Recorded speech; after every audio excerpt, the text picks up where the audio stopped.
পটুয়াখালীর কলাপাড়ায় আন্ধারমানিক নদী সংলগ্ন একটি ডোবা থেকে বোটলনস প্রজাতির একটি জীবিত ডলফিন উদ্ধার করা হয়েছে।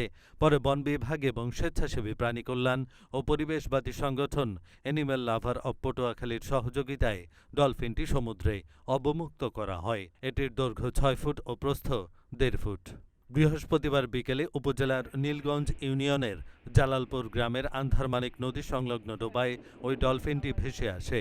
পরে স্থানীয় লোকজন বন বিভাগকে খবর দিলে তারা ঘটনাস্থলে যায়। এ সময় ডলফিনটি এক নজর দেখতে ভিড় জমায় উৎসুক জনতা।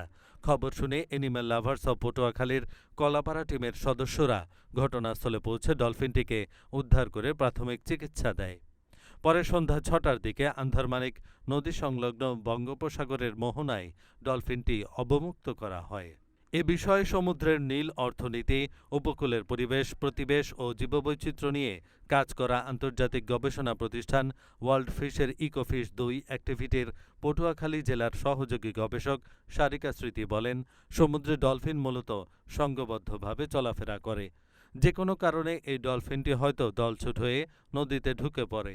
এ অবস্থায় ছোটাছুটি করতে করতে নদীর পার্শ্ববর্তী ডোবায় ঢুকে আটকে পড়ে। পটুয়াখালী স্বেচ্ছাসেবী প্রাণী কল্যাণ ও পরিবেশবাদী সংগঠন আজ বৃহস্পতিবার আমাদের কাছে তথ্য আসে নীলগঞ্জ ইউনিয়নের জালালপুর গ্রামে একটি জীবিত ডলফিন আটক অবস্থায় আসে। সেখানে আমাদের সংগঠনের সিনিয়র সদস্য আলমনজির ভাইকে দ্রুত পাঠাই।